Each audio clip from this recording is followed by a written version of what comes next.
Alright, before you even get started, you need to check your door tag in your truck. Now what that's going to tell you is your wheelbase, how long your truck is, so you can get stuff like emergency brake cables, drive shafts and stuff for it. Then you're going to get your gross vehicle weight rating, your body style, transmission code, axle code, and so on. It tells you pretty much anything you need to know about your truck. In this case, my truck came with a limited slip 410 gear ratio Sterling 10 1/4 rear end. The best way to know if you have a limited slip or an open diff on a Ford, especially from 80 to 97, is look at this axle tag. If it says 15 or 19, like on a half ton, a 19 is a 308 gear ratio open wheel differential. But if it says H9, it's the 308 limited slip version. If it's got a letter preceding it, the second digit, it's going to be a limited slip. If it's got two numbers, it's open diff. Alright, now we're up here on the front of the diff. This is your fuel port. It is 3/8 inch drive. In my case, got a 1/2 inch ratchet with a 1/2 inch to 3/8 adapter. Now, what you do need to do is to go through and clean out the hole that your adapter, socket, whatever's got to fit into. That way that it has the best chance of removal possible. Now, see, they're tight, but not unmanageable. Once it gets so far out, you can just unscrew it with your fingers. Do not be alarmed if you see fluid run out. As you can see, this is old. Now, good thing is, right off the bat, we don't see a lot, and we don't see any shavings. That's a big thing. If you don't see shavings, you don't see crap caught on the end of it, you're good. So go ahead and just lay that right up on top there. That way it's out of the way. This is already clean, ready to go. Now we're going to move around to the back side over here, the business end of it. Alright, now, there is a sequence you want to follow. You've already got your fill plug on the other side done. It's already removed out of the way. Leave the top bolt or the top two bolts in. Loosen them about halfway and leave them. The rest of them, take them out. Now, a side note. This little tag will tell you anything you need to know about your differential, what you've got, and all that. All you gotta do is clean it off, and then it will tell you all its little dirty secrets once you get it cleaned to where you can read it. This has soot and dirt and crap under it. It'll actually tell you 410 or 355. Now, a little side note on those is if it says 410, it's open diff. If it says like 4L10 or 355 with 3L55, that's a limited slip. 355 gears, limited slip. If it's just 355, it's just open wheel differential. Ford's very redundant in that fact.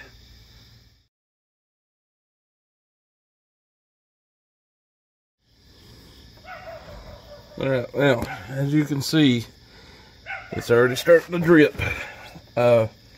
This point is where your screwdriver or scraper or whatever comes into play. This is the point where you want to pry this loose, and I almost forgot my own rule. Let's put one bolt in, about 4 threads, so that cover doesn't smack me in the face.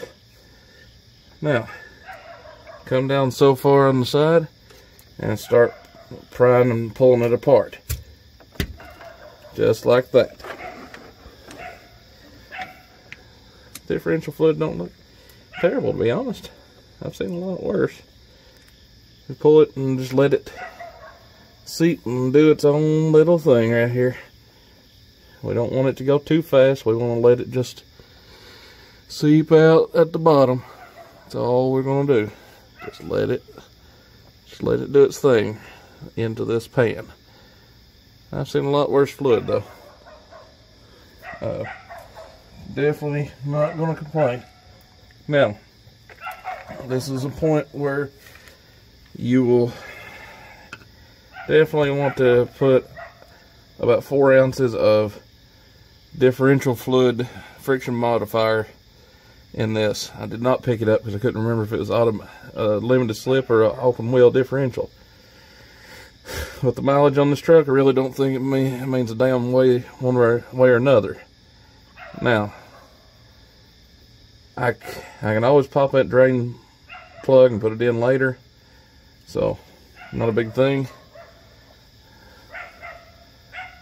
That almost looks like molasses. It's kind of scary,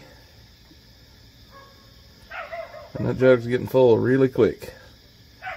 But it's tapering off, so. Alright, now seal is completely broken all the way around. Now, and the reason you don't want to like dig in the other way is because if you push and dig in to get this cover off, you run the risk of gouging that mating surface, which means you'll have a leak. Take it from an educated dummy. I've done that crap a lot in my life. Now, what you want to look at, is there any chunks? Is there any metallic pieces in the bottom? This actually looks picture perfect. I couldn't complain. So we're going to set that to the side. That actually looks really good. There's not much you can do in terms of cleaning this other than let it dry. If I'd have thought, I would have put the front on ramps and raised the front up so it would have helped drain this sump here, but I'm on a bit of a hill anyway.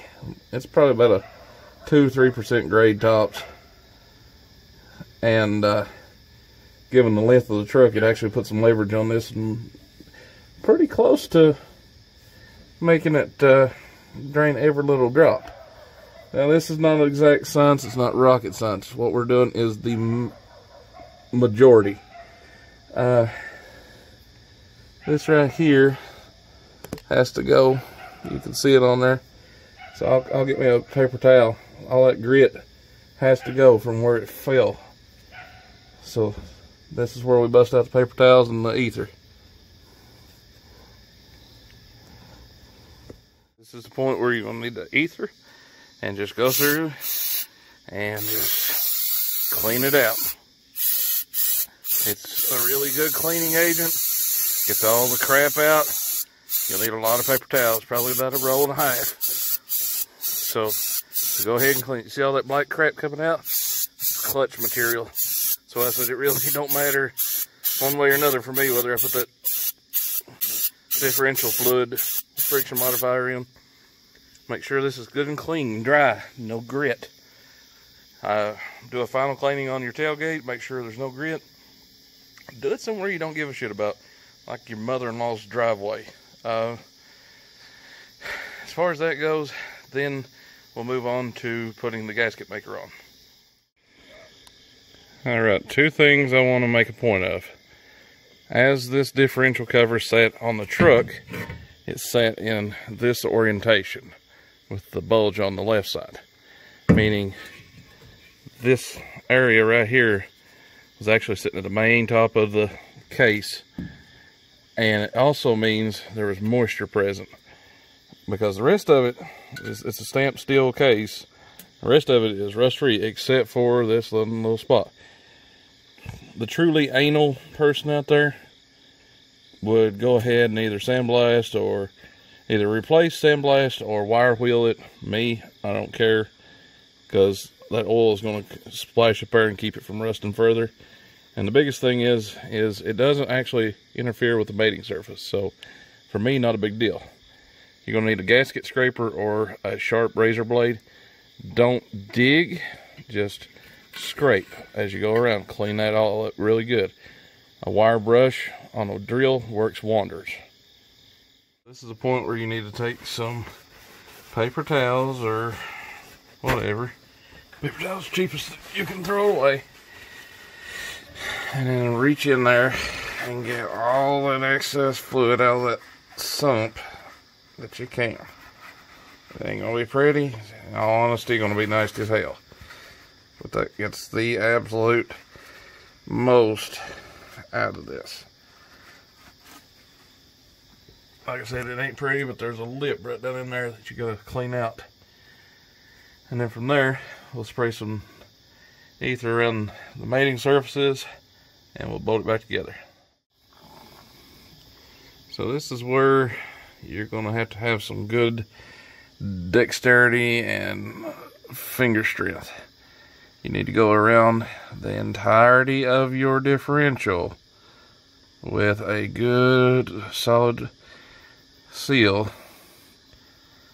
and then around each of your bolt holes. Now some people don't do the bolt holes. I like to do the bolt holes. That helps me with in case something didn't get hit just right and it has to be mated up, whatnot. It gives me a little extra assurance. But basically just make sure you have a continuous bead all the way around. And then from there, what you need to do is take your finger, smear it around, and let it sit up. Now on this particular stuff I use, the Permatex gasket maker is Moto Seal. Fuel and oil resistant says. Get it clean, smooth, continuous bead. Let it sit for 1 minute, and then assemble mating surfaces using normal torque specifications. So smear it, let it tack up. Got it. Keep it out of your case or it'll gum up your bearings. And you don't want that, so just bring it. You gotta work quick with this. But yeah, just bring it around, smear it around, get a good seal. That's what we like. Good mating surfaces.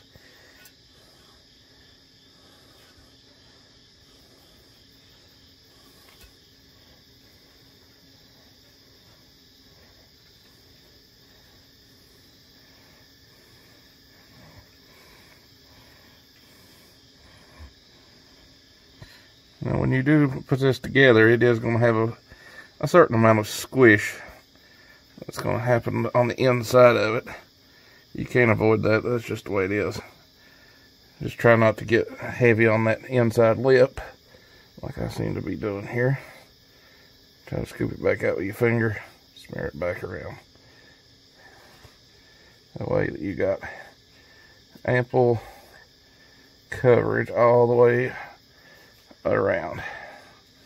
You don't want to have big high gaps either. You want to keep it nice and smooth. Like I said, just let it tack up for a couple minutes. So in the meantime, go ahead and set that aside and let it do its thing.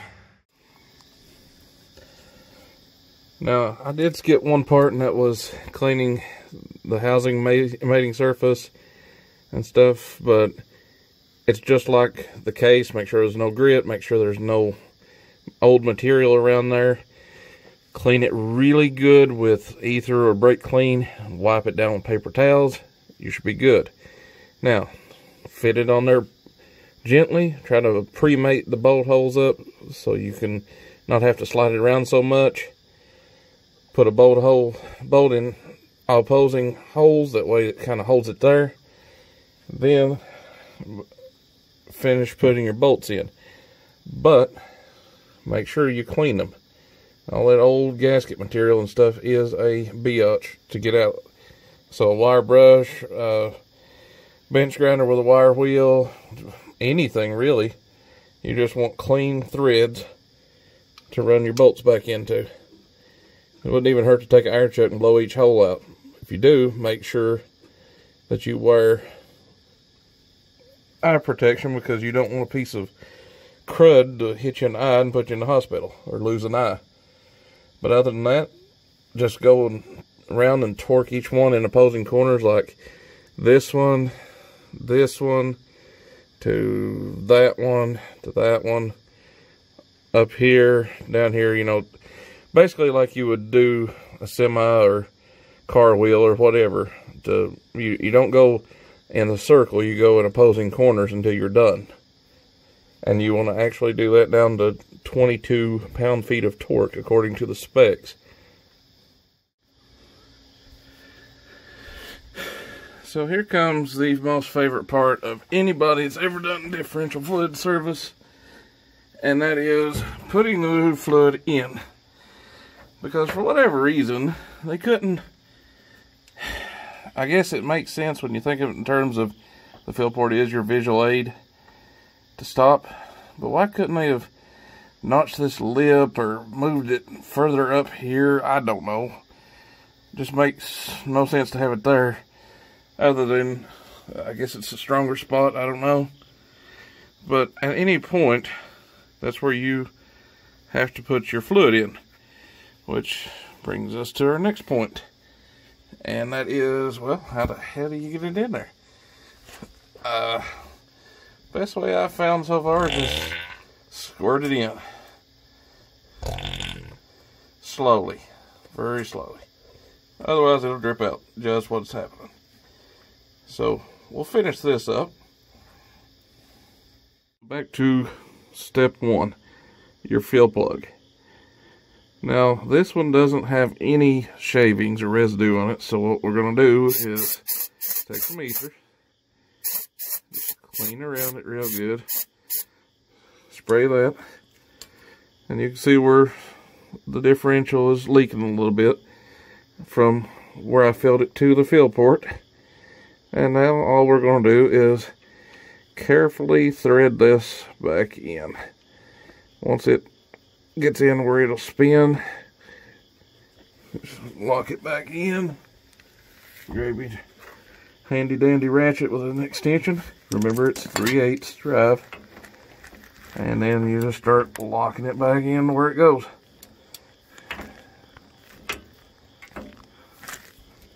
And you don't have to tighten this some ungodly amount. You don't have to try to Superman and Hulk it in there. Just basically what feels tight and call it a day, because you don't want to get it so tight you can't get it undone again. So again, you just tighten it up to where it stops, and then you're done. Now from this point on, I would recommend, as the last thing to do, is go through, clean up after yourself, give it a few spritzes, some old napkins or whatever, just to clean the surfaces. That way that you know that there's no fresh